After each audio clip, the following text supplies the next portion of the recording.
हम लोग 9th में पढ़े हैं, समरूप कहाँ पढ़े हैं हम लोग? हम लोग से हाँ इसमें पढ़ना है, लेकिन 9th में हम लोग पढ़े ना सर्वांग। हाँ, इसको अंग्रेजी में बोलते हैं कॉन्ग्रुएंट। और हमको अभी पढ़ना है क्या चीज? समरूप। क्या पढ़ना है? समरूप को क्या बोलते हैं? सिमिलर। क्या बोलते हैं?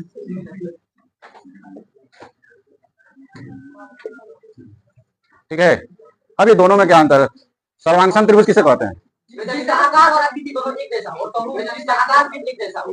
जैसे हम बता सकते हैं, जैसे सर्वांग में हो जाएगा, कोई वृत्त है तो दूसरा वृत्त उसके एकदम उसका आकार भी समान होना चाहिए, उसका आकृति भी समान होनी चाहिए। एक वृत्त दूसरे वृत्त ऊपर रखे तो वो वृत्त एकदम आकार और आकृति दोनों एक ही चीज होता है। आकार और माप। अमाप बोलो या माप बोलो, ठीक है। तो सर्वांग में कंडीशन क्या चाहिए कि हमको आकार, आकार को अंग्रेजी में क्या बोलते हैं? शेप। और अमाप यानी कि साइज। ये दोनों क्या होना चाहिए? समान होना चाहिए। क्या होना चाहिए? समान होना चाहिए। इसके लिए कंडीशन क्या है कि हमारा सिर्फ आकार समान हो। क्या समान हो? लेकिन अमाप भी समान रहेगा तो भी हो जाएगा। ठीक है, हो गया। चलो, तो आकार और अमाप दोनों अगर समान हो, दोनों बराबर हो तो वो सर्वांग होता है, ठीक है। लेकिन जिसका सिर्फ आकार भी बराबर हो जाए, सिर्फ आकार, अमाप नहीं भी रहे, सिर्फ आकार रहे बराबर, तो वो क्या हो जाएगा? समरूप। क्या हो जाएगा? जैसे अभी देखो फिगर में समझ में आ जाएगा। जैसे ये वृत्त है और ये वृत्त है, तो ये दोनों का आकार, दोनों का आकार जो है वो क्या है? समान है। आकार क्या है? लेकिन अमाप जो है वो क्या है? अमाप जो है वो समान नहीं है। अमाप का मतलब होता है उसका माप, साइज, इतना बड़ा इतना बड़ा। कोई दोनों बराबर, ये जितना बड़ा उतना ही बड़ा ये रहता तो उसका माप क्या हो जाता? समान हो जाता, ठीक है। और आकार मतलब जैसा दिख रहा, बनावट उसका क्या है? उसका बनावट। ये भी वृत्त और ये भी वृत्त है, तो दोनों का आकार क्या है? समान है, नहीं? अच्छा, तो ये जो है दोनों फिगर क्या होगा? समरूप होगा। समरूप इसलिए होगा क्योंकि इसका आकार क्या है? अगर आकार समान है तो ये हमारा क्या हो जाएगा? समरूप हो जाएगा। क्या हो जाएगा? समरूप हो जाएगा। अच्छा, ये बताइए, ये त्रिभुज है, क्या है? और ये भी त्रिभुज है, ये भी क्या है? त्रिभुज है। तो बताइए क्या ये दोनों समरूप है?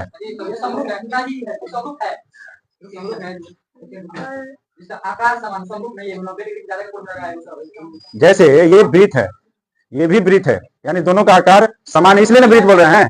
दोनों का आकार समान है तभी ना वृत्त बोल रहे हैं। ये भी वृत्त, इसको भी वृत्त बोल रहे हैं, तो आकार समान है तो ये समरूप है। उस तरह ये भी त्रिभुज है और ये भी त्रिभुज है, तो दोनों का आकार समान है।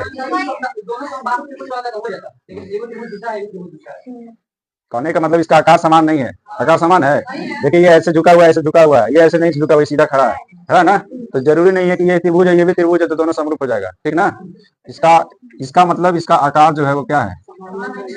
आकार समान नहीं है, ये समरूप नहीं है। ये समरूप, बोलो किसको दिक्कत है? ठीक है, हाँ?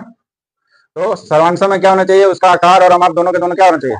समान होना चाहिए। जैसे मान लेते हैं ये त्रिभुज है ए बी सी और ये भी त्रिभुज है पी क्यू आर, दोनों क्या है? त्रिभुज है, दोनों क्या है? तो इसके लिए कंडीशन क्या होना चाहिए कि हमारा अमाप क्या है? अमाप बराबर होना चाहिए, यानी ए बी बराबर बी सी बराबर ए सी, ये तीनों बराबर होना चाहिए। तीनों क्या होना चाहिए? तीनों बराबर होगा तो यानी इसको उठा के यहाँ पे रखेंगे तो इसको क्या कर देगा? ढक लेगा। तो ढक लेगा तभी ये क्या हो जाएगा? सर्वांग हो जाएगा। पढ़ा होगा साइड साइड साइड, पढ़ा था? यानी साइड साइड साइड सर्वांग समता क्या है?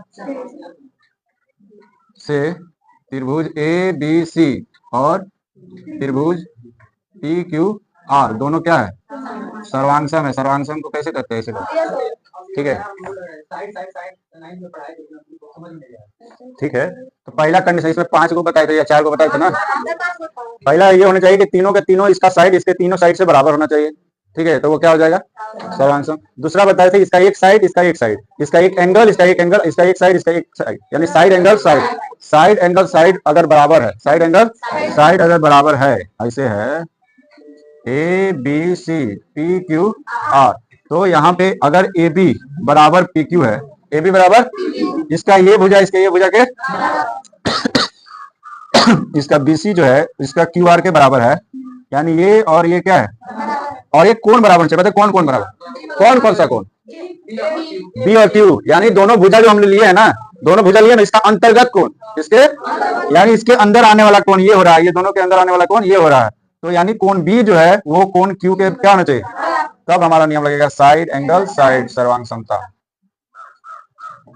त्रिभुज ए बी सी सर्वांग सम कैसे लिखते हैं ना, त्रिभुज पी क्यू आर। बोलो किसको दिक्कत है इसमें। अच्छा हम कह रहे हैं कि दोनों त्रिभुज जो है वो क्या होना चाहिए, सर्वांग कब होगा, जब इसको उठा के इस पर रखेंगे तो ढक देगा। हाँ तो ये तो समझ में आता है कि तीनों भुजा बराबर रहेगा तो ऑटोमेटिक इसको उठा के रखेंगे तो ये हो जाएगा। ये इसका क्या गारंटी है कि इसको यहाँ उठा के तीसरा भुजा बड़ा भी तो हो सकता है, कैसे नहीं हो सकता है। ये तो ठीक है, यहाँ नियम लगा दिए कि हाँ लेकिन क्या इसको उठा के इस पर रखेंगे तो ढक देगा। हम तो सिर्फ इस साइड का इस साइड इस साइड इस साइड और ये कौन का बात की है, क्या है नहीं ऐसे देखो, ये भुजा और ये भुजा, ठीक, इसका ये भुजा और ये भुजा, इसका ये भुजा इसका ये भुजा, यानी अगर ये 5 है तो ये भी 5 है। इसका ये भुजा और इसका ये भुजा, यानी अगर ये मान लीजिए 4 है तो ये भी क्या है 4 है, ठीक। अब हम क्या किए कि ये जो एंगल है ये एंगल और ये एंगल बराबर कर दिए हैं, इसका मतलब ये 60 होगा तो ये भी क्या होगा।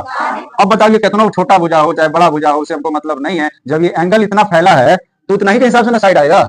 अब इसका 60 डिग्री पे फैला है, ये भी 60 डिग्री पे फैला है, तो ऑटोमेटिक ये जो भुजा आएगा इसका और इसका भुजा दोनों बराबर ही आएगा, यानी तीसरा अपने आप क्या हो जाएगा। इसीलिए इसको उठा के इस पर रखेंगे तो क्या कर देगा, ढक देगा, ठीक है। इसलिए पांचों नियम के हिसाब से अगर रखेंगे उसको रखेंगे तो क्या कर देगा। तो ये था सर्वांग सम, क्या था सर्वांग सम, जिसमें हमारा आकार भी बराबर होना चाहिए और अमाप भी बराबर होना चाहिए, लेकिन समरूप में हमारा क्या होगा, सिर्फ क्या चाहिए आकार। तो आकार ऐसे बराबर होते हैं, यानी कि हम यहाँ से पता चलता है कि जितने भी वृत्त होते हैं जितने भी वो आपस में क्या होंगे, समरूप को ऐसे दिखाते हैं। सर्वांग सम का देखिए ऐसे है, सर्वांग सम को कैसे दिखाएंगे, सर्वांग सम है ना, सर्वांग सम इसको ऐसे करके और ऐसे, ठीक है ऐसे। और ये समरूप का कैसे रहेगा, सिर्फ ऐसे, इसमें कुछ नहीं करना, ठीक है। समरूप का ऐसे, सबका अपना अपना है, समरूप का कैसे रहेगा ऐसे, ठीक है। ये हम दिए नहीं है, ठीक है। समरूप को ऐसे दिखाते हैं, समरूप को ऐसे, सर्वांग सम को ऐसे दिखाते हैं। तो बताओ सारा का सारा वृत्त आपस में क्या होगा, सारा का सारा वृत्त आपस में क्या होगा, समरूप होगा ना। और सारा का सारा वर्ग भी आपस में क्या होगा, ऐसे। ध्यान पे अभी मत जाओ, यहाँ पे देखो वर्ग जो है आपस में क्या होगा। और समबाहु त्रिभुज, समबाहु ये 60 होना चाहिए ना प्रत्येक, हाँ 60 इसका भी 60, समबाहु है तो ये दोनों आपस में क्या होगा, वर्ग क्या होगा आपस में, समरूप होगा। वर्ग आपस में क्या होगा, समरूप होगा।